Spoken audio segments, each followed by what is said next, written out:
In October of 1772, Thomas Woolridge asked Phillis Wheatley, who is pictured here, um, to write a poem for the Earl of Dartmouth, who had been appointed Secretary of State for the colonies, entitled "To the Right Honorable William, Earl of Dartmouth." The poem reflects the colonists' hope that Dartmouth would be less tyrannical than its predecessor. Wheatley then declares that her love of freedom comes from being a slave, and describes being kidnapped from her parents, comparing the colony's relationship with England to a slave's relationship with a slave holder. The poem was printed in her book, Poems on Various Subjects, Religious and Moral, and it was published in London in 1773. With this book's appearance, Phillis Wheatley became the first English-speaking person of African descent to publish a book. The excerpt goes, "No more, America, in mournful strain of wrongs, and grievance unredressed complain. No longer shalt thou dread the iron chain, which wanton tyranny with lawless hand had made, and with it meant to enslave the land.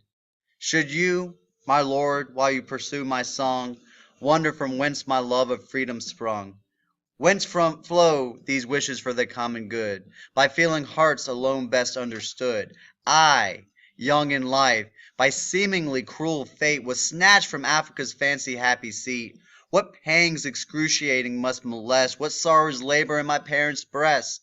Steeled was that soul, and by no misery moved, that from a father received his baby beloved. Such my case, and can I then but pray others may never feel tyrannic sway."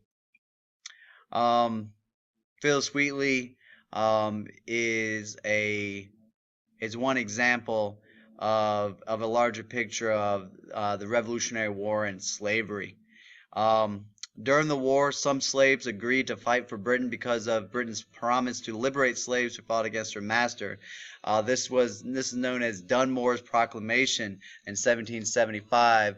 Lord Dunmore was Virginia's governor, and he issued this proclamation in response to the emerging rebellion. Remember, 1775, independence has not been declared yet, but we have seen Lexington and Concord. We have seen Bunkers Hill. And so he issued this proclamation in response to the emerging rebellion, and formed his recruits, these runaway slaves, into the so-called Ethiopian Regiment. So after the war, what happens now that we have this country, this society that's built on republicanism, liberty, equality, and whatnot? What does this mean for the slave? Well, in the North, you see some anti-slavery societies that begin to pop up. The first one is going to be in Pennsylvania in 1775, and by the 1780s, you see 13 such anti-slavery societies being established in the northern states. You also see in the North they have passed laws outlawing slavery. Vermont even put it into their state constitution in 1775, outright abolishing slavery or outlawing it. However, the thing about these emancipation laws in the North is that they were gradual emancipation laws, and they were very slow to take effect. And they, for the most part, only freed the children of slaves, and those children were only freed once they were 25. So this is going to be something that is a long time in the making. Also, laws are going to be passed, like in Massachusetts, that discriminate against free blacks, barring them from marrying whites, and other discriminatory measures. In the North, we start to see this sectional divide. In the North, we see a movement away from slavery. In the South, we see a movement towards strengthening the hold on the institution of slavery. In the North, you see a man named Richard Allen. He's a free black. He established the African Methodist Episcopal Church in 1795.